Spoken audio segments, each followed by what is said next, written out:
My name's Agnes, and I live with my husband and 4 children on a council-rented property.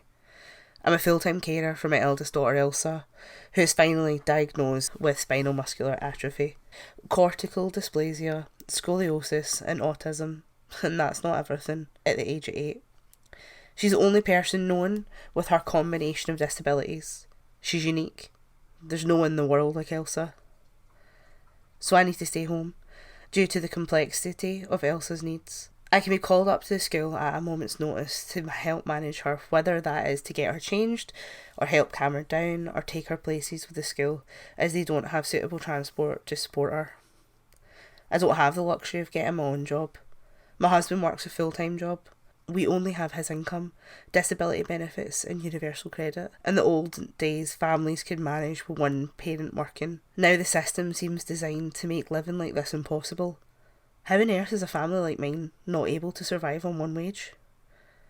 With Elsa's disability benefit, I can get her some limited suitable clothing, or perhaps go to a cafe and pay for a car, which is the only way she can leave the house. We need to get her large wheelchair places, and it costs a lot for petrol, but we need it for hospital and care appointments. If you look for shoes for a child like her, you will discover they're about £100 a pair. If you try to shop online for anything with the word disability, then the price about trebles. She gets something to have a break away. I mean, it's not a break for me. I'm still full-time caring for her when we do something like that, and I think everyone forgets that, but it's important for her. Elsa can't just get up and go out to play, so the money can pay for her to go somewhere safe with someone. It's basically paying for safety. Not many places are actually accessible and free. The money keeps her standard of living to the most basic of reasonable, but she's already so isolated, and it shouldn't just get worse. But my other kids, they can't ask for things. Costs are high.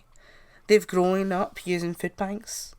They always need food, so crisps are cheap, but they aren't good for you. The same amount of money on apples gets me far less. It's not what I would like to buy, but it's cheaper to live like this. Everything is bought second hand online.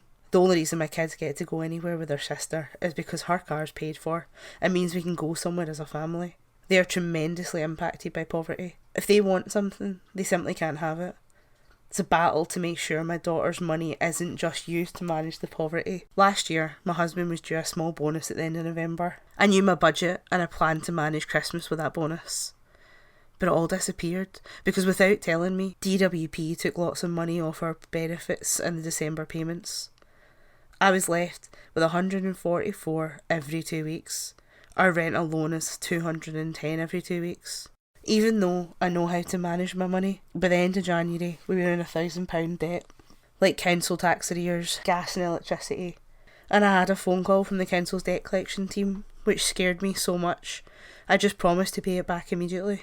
I was told by someone to use my daughter's child disability payment to pay back the public debt, but that's not right. It's not fair. So the rest of us went without all sorts. It was hard. I bought the yellow sticker stuff in the supermarket. Sometimes it's actually out of date, or it smells funny, and I'm sure we've been sick from that.